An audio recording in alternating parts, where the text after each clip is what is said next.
to all of you. Um, Today we are reading the portion of Mishpatim. Uh, this portion, uh, honestly, it's been for me. Okay, I'm gonna speak right now, then I'm gonna read. Okay, uh, for me has been very practical because usually we try to find out the sod that what is hidden in the portions. But for me, it was a very practical portion this week.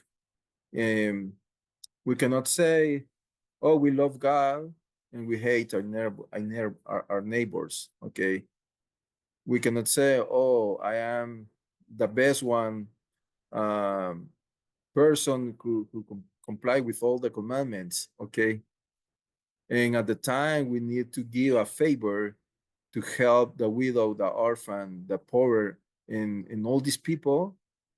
Then we forget in everything that we say, "Oh, I am the one."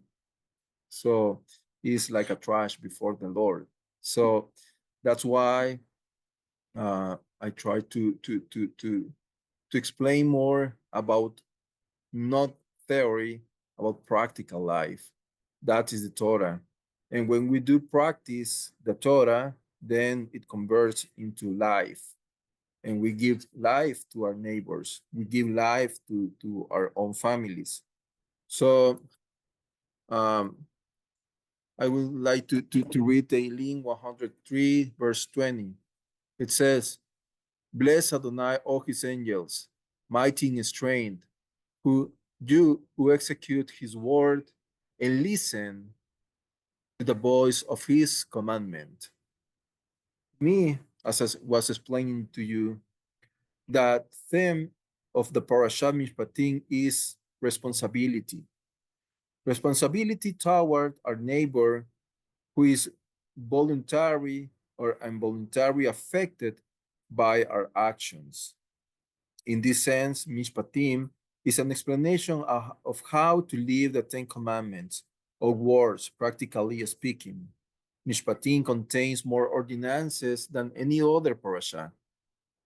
It is interesting that the Torah explains that justice must be practiced first towards the weakest or the most vulnerable within the society, such as people who live in slavery or who are orphans or widows, are in poverty, or are new immigrants. It emphasizes our duty to protect and compensate them in cases of damage. If the world today apply these teachings, it will be definitely be a better world. In a world ruled by animal kingdom, the weak are left unprotected and are the most vulnerable. The word of the Torah does not want us to be governed by animal instinct. Rather, it seeks to protect the most vulnerable. We live in a world where the strong impose themselves upon the weak and exercise their strength to determine the amount to be doled out in damage claim. They are not seeking justice, but rather their own convenience. We see how nations like Russia are crushing other nations like Ukraine, or how Turkey is destroying the Kurds, or even the rights of the weakest in our nation are violated, and no one stands up to protest these injustices. Just as no one spoke out to condemn the attacks by Gaza on Israel on October 7, 2023. Every day I see that the more people receive, the more they cling to their property. It is not a question of economics, but of the willingness to pay what is fair for the damage inflicted. Following the idea that we are holy, that is separated nation in moral and ethical standards. The Torah shows us principles of how to move forward. It reveals how we should function by first doing and then listening. Why isn't better to listen first when our brain can formulate ideas and then we take action? Isn't this what the modern world teaches us? I remember in my childhood, that a glance, or call my name Mauricio, or just an expression in my mom or my dad, okay, was enough to wake me up, to get me to stop what I was doing and to obey. It was like an instinct, impulse, and no longer a thought. I just acted. On the other hand, this new generation, like my kids, for example, first questions the orders of the authorities. Next, they decide whether or not it is convenient for them to obey. And then they act. If we stop the process of acting first, we will have time to think about the consequences of obeying or not. The Torah tells us, act first, then listen. In fact, this is the secret, say the sages of Israel, of how the angels of heaven operate, as we read in Tehillim. They act, they fulfill his voice first, and then they hear, as Tehillim said. Okay, here are three practical examples of what it would be like if we didn't behave this way. All the three are examples that I live, okay, in these last 10 years, okay. So the example number one, I took it from Shemot 21, verse 23. Monetary compensation must be given for the loss of sight in an eye, a tooth for a tooth, a hand for a hand, and leg for a leg. This principle is the bilateral basis of justice, both for the one who caused harm and the one who was harmed. The Torah seeks peaceful social coexistence, and these small injustices lead to endless struggles for generations to come. Years ago, we had an accident involving a truck and a vehicle in the industry in which I work. The insurance company came to settle the damage caused by a BMW sport car driven by into a sugarcane field and crashing into a trailer. The sport car caused the accident, but since the owner had power, money, and fame, he bribed the police to make a report in his favor, something that the Torah in this portion says we must not do. The truck driver owned just one very old truck and lived on a very meager income. In addition, he had been intimidated and he was charged for the BMW as a new car. This, this true story involved bribery, lies on the report, and exploitation of the poor at, they said, did not charge the fair market value for a used vehicle. How many injustices will end if we will just follow the Torah? When it says an eye for an eye, it means Mr. Truck Driver, you must pay the market value for a used BMW. And you, Mr. Powerful Man, will receive the market value for a used BMW. In and in all fairness, Mr. BMW needed to compensate the truck driver for the damage done to his truck. While it is true that it's an economic transaction, people have distorted to think, as Gandhi said, an eye for an eye, and we will end up blind. When in reality, we have ended up blind for not complying with the eye for an eye, because the eternal one did not mean that we take out our neighbor's eye, but rather that we must take responsibility for the damage to our neighbor's eye and pay for it.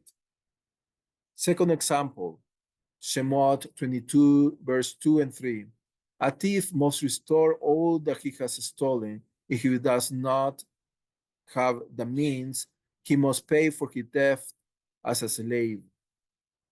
If what he stole is found in his possession, whether it is working bull, a donkey, a sheep, or a goat, he must pay for the two live animals. Again, if the world followed the Torah as a living code of ethics, we will have be a far better world.